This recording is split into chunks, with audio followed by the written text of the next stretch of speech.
comment on the softwares that are available to create the citations and the help that is available online. Certainly, yeah. There are a number of sites. There are there's Purdue OWL is something that's often used, and apastyle.org. And there are a number of YouTube videos that can help you if you want to kind of brush up on this, but before students arrive, they can brush up on this. But also when you are actually formatting your papers, there are things like Zotero and a number of different programs that are available. I believe Zotero is free at the university. It's for us, yes. Yeah. At Lakehead it is. So as you enter the program, you can download the Microsoft suite. You can download Zotero and kind of put those in. The one thing I would caution though is any program is not perfect. It will certainly help you, but it also is good just to know general APA rules, because that will help you in case the program isn't functioning properly. That makes total sense, and I think that's something that I learned from one of my first assignments, where I used these sites and these softwares, and then it was a disaster because they do not produce accurate citations for sure. So it can make our work easy, but then we have to still be mindful and do a check properly, and that's really important. So, definitely. Yeah. And I would say, if I can just elaborate on the APA thing just for a brief moment, I think the content of your papers and things like that is much more important than the APA. The APA is good and it's necessary for a variety of different reasons, but also I understand that there are time limits, and that if I would say the APA is probably not the absolute priority. The content of your work is the priority, and then APA, if you don't get time to look and check where every comma is, that's probably fine. You'll probably do okay, whereas the content is much more important. Yeah, but as a PhD scholar, I think it is very tedious, but it's like one of the still most difficult tasks that I have to do. Going through all my citations and making sure that's correct, and still getting feedback that there's a little mistake that's still left. I still get that. Certainly, yeah. Yeah, so that means that this is nothing to be worried about, but maybe just be mindful of. Moving forward, I would like to ask you and help our students with the academic support that's available at the university, and since you run that here, and I also seek your help. So if you would like to share a little bit about that what is it and what it can exactly help with, because a lot of students might also think that this is something they can go to and get their assignment done, so that's not what it is about. Right. Yeah. So what exactly to expect from that, and also how to access it?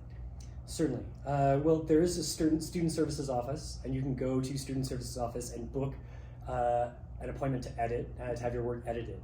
And so that typically isn't to have them help you with the writing of it, but more so to kind of go through and look at clarity and wording and grammar and things like that. And I have availed myself of that a few times when I first started in the master's program as well. But so you do have to book an appointment. So that can become a little, if you're on a tight timeline, that can become a little onerous, because I often anyway felt like I don't have all my work done, so I shouldn't take it here. It's not finished yet. But I think getting feedback at any point is good. And so yeah, absolutely. I'd encourage people to book those appointments with student services.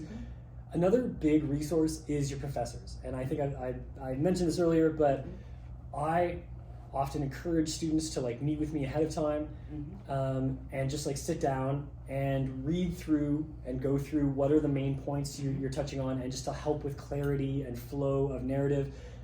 Any student can benefit from this, but as I said, I think post-COVID that's become a little less frequent, and I really encourage students to do it, because it can really help you, one, understanding where there's a limit to, I think, how much any student will actually read the feedback on their written feedback on any assignment.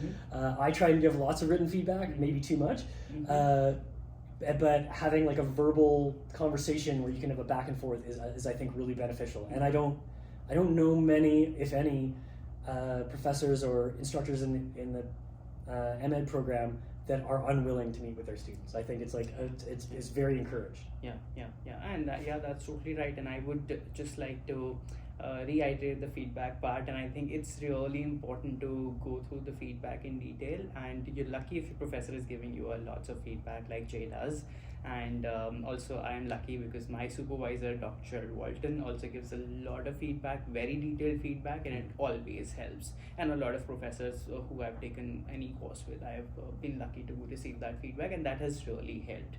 So yeah, I think that's a really important point to work on that feedback, and also like have a one-to-one conversation on the feedback that you receive. That really helps. So yeah.